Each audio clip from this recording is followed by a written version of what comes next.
님, 네, 휴가들 잘 다녀오셨으리라 생각합니다. 그리고 오늘 성가대, 내일 모레까지 성가대 방학입니다. 그래서 오늘은 우리 스스로 힘으로 성가를 해결을 하셔야 합니다. 춘천을 대표하는 문인으로 이회수 씨, 그 소설가이기도 하고 또 여러 가지 문학 작품들을 많이 내신 그런 분이죠. 그분이 쓰신 책 중에 하악이라는 책이 있습니다. 그 제목이 참 재미있는데, 그는 인생살이란 하하하며 웃는 그런 날들과 그리고 악하며 비명을 질러대는 그런 날들이 서로 공존하고 병행하면서 살아간다라는 그런 의미로 그 책 제목을 하악이라고 그렇게 붙였다고 그럽니다. 그래서 오늘 강론 제목도 하악이 되겠습니다. 그 책에서 그는 이런 말을 하죠. 마음이 좁쌀만한 사람이 하나님을 믿으면 하나님도 좁쌀만해지고, 마음이 태산 같은 사람이 하나님을 믿으면 하나님도 태산만해진다. 음식에는 부패하는 음식이 있고 발효되는 음식이 있다. 음식이 부패되는 것을 썩는다 하고 발효되는 것을 익는다 한다. 사람도 마찬가지로 부패되는 사람이 있고 발효되는 사람도 있다. 그대를 썩게 만드는 것도 그대의 마음에 달려있고 그대를 잊게 만드는 것도 그대의 선택에 달려있다 라고 그렇게 이야기를 합니다. 이 말을 종교적으로 이 아우구스티누스 성인은 사람은 누구나 자기 그릇만큼 받아들인다 라고 그렇게 이 표현을 합니다. 하나님을 우리가 받아들이는 그 마음도 또 다른 사람의 그 마음도 자기 그릇의 크기에 따라서 그렇게 커지기도 하고 작아진다고 그렇게 표현들을 하죠. 오늘 복음 말씀과 독서 말씀은 사도들이 위기에 빠졌을 때, 그리고 엘리야 예언자가 위기에 빠져서 그 죽을 고비를 넘긴 뒤에 하나님을 만나는 그런 그 과정을 이야기합니다. 사도들은 이 빵의 기적을 일으키는 예수님의 모습을 보고 굉장히 의기양양하고 정말 기쁨에 가득 찰 겁니다. 우리가 지금 선택한 바로 이 스승님이 정말로 대단한 분이시구나 하면서 내가 잘 이분을 따르기를 잘했다라는 그러한 이 마음을 가지고 예수님의 그 명에 따라서 먼저 배를 타고 저쪽으로 건너갑니다. 가는 도중에 갈릴리아 호수를 건너게 되는데, 갈릴레아 호수라는 게 이게 좀 묘하게 생겨서 폭이 21km, 길이가 13km, 깊이는 깊은 데도 있고 낮은 데도 아마 있겠죠. 그리고 중요한 것은 바다 해수면보다 280m나 아래에 위치한 그런 이 큰 바다와도 같은 그런 호수입니다. 그런데 이것이 그 지형의 특성상 때로는 바람이 불고 파도가 치고 역풍이 불면 배가 이렇게 앞으로 나가질 못하고 그 안에서만 계속 뱅글뱅글 이렇게 돌면서 큰 위기에 봉착하는 그러한 경우가 자주 있었다고 그럽니다. 제자들이 만난 이 파도, 바람이 바로 이제 그러한 경우겠죠. 그래서 그들은 굉장히 불안해하고 밤새껏 아마 노력했음에도 불구하고 그 자리를 맴도는 그런 불안한 마음 가지고 있었을 겁니다. 그때 예수님이 오셨고, 그리고 그들은 예수님을 보고 유령이라고 놀랬다가 이제 다시 그분을 알아보고, 그때 베드로 사도가 나서서 주님이시거든 저를 좀 당신처럼 이렇게 무리를 걸어서 당신께 가도록 해주십시오 하고 조금 주책맞은 청을 하죠. 베드로 사도는 본래 그렇게 좀 으쓱으쓱하기도 하고 또 무모하기도 하고 때로는 대담한 그런 행동을 자주 보이는 그런 사도였습니다. 어쨌건 예수님의 허락에 따라서 그가 물을 걷다가 갑자기 좀 내가 이래도 괜찮을까 하는 불안한 마음도 들고 의심도 들고 하면서 물에 빠져들자 주님 저를 구해 주십시오 하고 그렇게 이 청을 합니다. 그때 예수님이 그를 구해 주시면서 이 믿음이 약한 자야 어찌하여 의심을 품었느냐 하면서 베드로 사도를 이제 질책하기도 하고 따두기는 그런 장면을 오늘 복음은 전합니다. 엘리야 예언자는 또 이렇습니다. 한때 그는 하나님의 명을 받고 그 바알신을 섬기는 임금에게 가서 바알신의 사제들 70명을 물리치고 그야말로 내가 믿는 그 하나님, 내가 전하고자 하나님의 그 위대하심을 전하면서 굉장히 이 모든 사람으로부터 추앙받는 그러한 이 예언자였죠. 그러나 그러한 기쁜 날도 잠시뿐이고 사람들은 그를 배척하고 이제 죽이려 하고 그 임금도 그를 이제 죽이려고 하자 그는 거기를 빠져나와서 사막길을 가게 됩니다.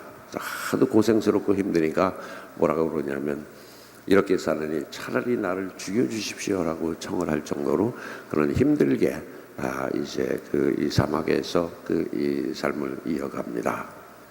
그러나 약속의 땅 그 호렙산에 이르러서 그는 거기에서 그 하나님을 만나게 됩니다. 지진도 아니고 또 큰 바람도 아니고 큰 불도 아니고 잔잔히 불어오는 그러한 그 미풍 속에서 그는 하나님을 만나다고 전해옵니다. 바로 그 모습입니다. 정말 의기양양하고 또 기쁘고 흐뭇하고 대단한 그러한 그 자부심을 갖고 예수님을 대하든 또 하나님을 대하든 엘리야 예언자나 사도들은 이제 뜻하지 않는 그 난관에 봉착하고 그야말로 죽음의 위험에서 불안에 떱니다. 우리가 구원이라는 단어를 참 많이 사용하는데 구원이라는 것은 아주 간단하게 이렇게 표현하면 될 듯합니다. 구원은 물에 빠져서 죽어가는 사람, 호적되는 사람을 건져주는 게 그게 바로 구원입니다. 그리고 이 질병으로 또는 다른 것으로 인해서 그 죽음의 고통에 이 헤매고 있는 그 사람을 거기에서 벗어나게 해주는 겁니다. 감옥에 갇혀서 그야말로 이 자유를 누리지 못하는 사람에게 감옥에서 꺼내주는 것, 바로 그게 구원이라고 그러죠. 오늘 그 엘리야 예언자나 사도들이 그런 죽음의 그러한 이 위협 속에서 또 불안 속에서 빠져나오는 그러한 것을 우리가 구원이라고 표현할 수 있을 겁니다. 자, 이제 우리의 문제로 돌아갑니다. 우리의 문제로 돌아가서 우리들의 그 인생살이도 따지고 보면 아까 말씀드린 것처럼 하하하는 그 즐거운 날과 또는 아각 비명소리를 지르는 그런 괴롭고 힘든 날도 참으로 많을 겁니다. 누구나 사는 게 다 그렇습니다. 기쁜 날보다는 괴롭고 힘들고 어려운 날이 훨씬 더 많을 겁니다.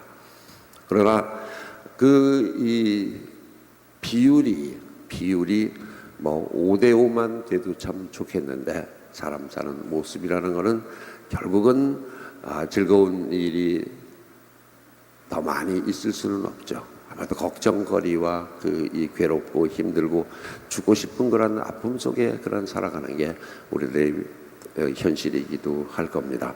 2대8만 돼도 참 좋겠어요. 그만큼 우리가 걱정거리에 살게 되고 어떤 철학자는 바로 그것이 인간의 실존이고 운명이다라고 그렇게 표현을 합니다. 불교에서는 인생은 고해라고 그렇게 이야기를 하죠.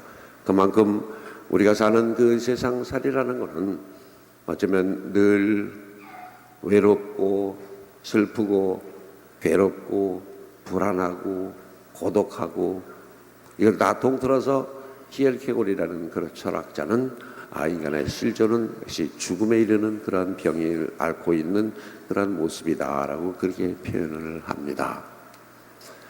우리가 죽음에 이르도록 그야말로 많은 아픔, 갈등, 또 이 불안한 마음 이런 것에 정말 바탕을 두고 살아가는데 정말 그것을 이겨내고 또 새로운 또 희망찬 그런 내일로 나가는 길을 우리는 끊임없이 모색해 왔죠. 사람들은 거기에 두 가지 길이 있다고 이야기를 합니다. 물 한 잔 마시고 하겠습니다.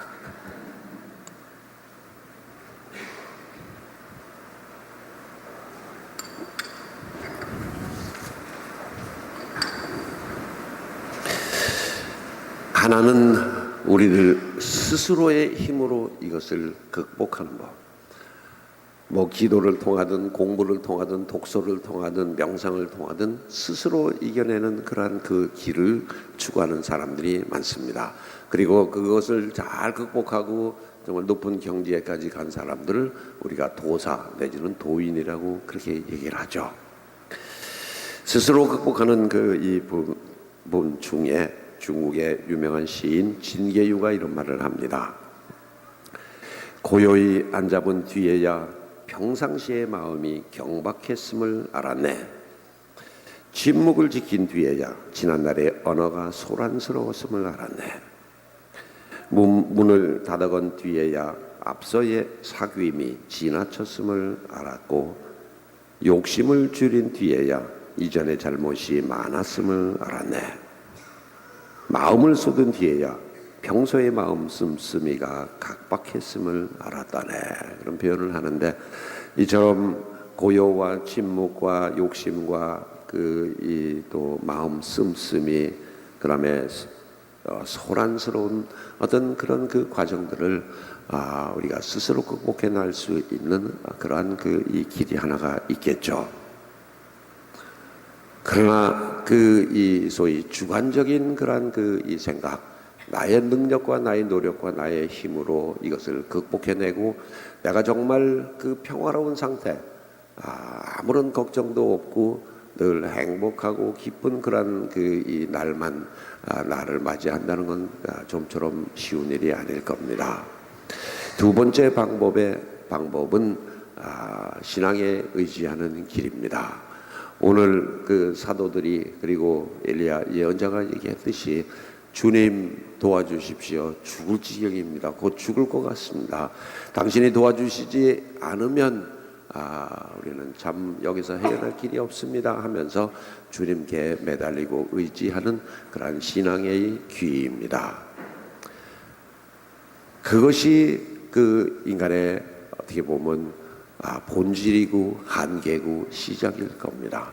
결국 내 스스로가 내 인생 선택해서 이 세상에 태어난 것이 아니라 하늘로부터 어떤 선물로 이 세상에 내가 태어나게 되었고, 그 선물과 동시에 내가 내 인생을 완성해야 하는 어떤 사명감을 가지고 살아가는 게 우리들의 본래의 그러한 모습입니다. 그리고는 다시는 나의 본래의 고향으로 돌아가야 한다는, 하나님께 다시 돌아가야 한다는 것이 인간의 운명이라고 우리는 가르칩니다. 거기에 나를 맡길 때 내 인생도 보이고 내가 그 각박하고 힘든 이 세상을 살아가는 그런 온갖 어려움을 극복할 수 있는 힘도 생깁니다. 신앙이야말로 우리의 출발점이요 완성이고, 바로 그것을 보여주기 위해서 예수님께서 세상에 오셨고 그 길을 우리에게 제시해 준 것이 성경이고 또 우리의 교회입니다. 그래서 하느님께 의지할 때 비로소 우리는 올바른 피난처를 얻게 되고, 오늘 사도들이 정말 그 고백하듯이 당신이야말로 정말 하느님의 아드님이십니다 라고 고백하듯이 우리도 그 하느님께 나를 온전히 맡길 수 있을 때 당신은 나의 모든 것이요 나는 당신께 그야말로 맡길 수밖에 없는 참 미미한 존재입니다 라는 그런 고백을 할 수 있게 될 것 같습니다.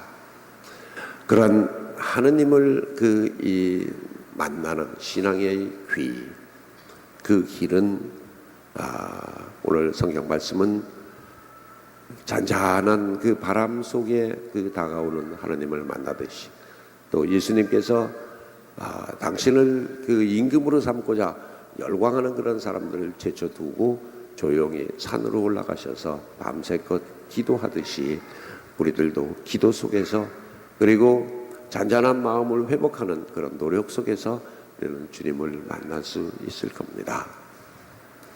신앙에 있어서 제일 중요한 부분은 어쩌면 내가 정말 뜨거운 마음으로 하나님을 만나고 체험하는 일일 겁니다. 오래 했지만 그냥 습관적으로 그냥 주일이니까 성당 오고 또 모니까 성사도 보고 이거 가지고는 좀처럼 우리가 앞으로 나아갈 수는 없습니다. 우리 스스로 좀 많은 노력을 기울여서 기도하고 또 하나님 그 나에게 힘을 주십시오라는 그 어떻게 보면 절규에 가까운 그 기도 속에서 우리는 주님을 만나고 내 인생에 대한 깨달음을 얻을 수 있지 않을까 그런 생각해 보셨으면 참 좋겠습니다. 이 믿음이 적은 자야 어찌하여 의심을 품었느냐 그러면서도 또 나다 두려워하지 말고 용기를 내어라 하시는 그런 오늘 그 성경 말씀을 통해서 우리가 인생살이 살아가는데 신앙의 힘으로 내가 이를 이겨내고 또 행복한 그러한 그 이 길을 갈 수 있는 그런 슬기로운 그 날들을 함께 했으면 참 좋겠습니다. 아멘.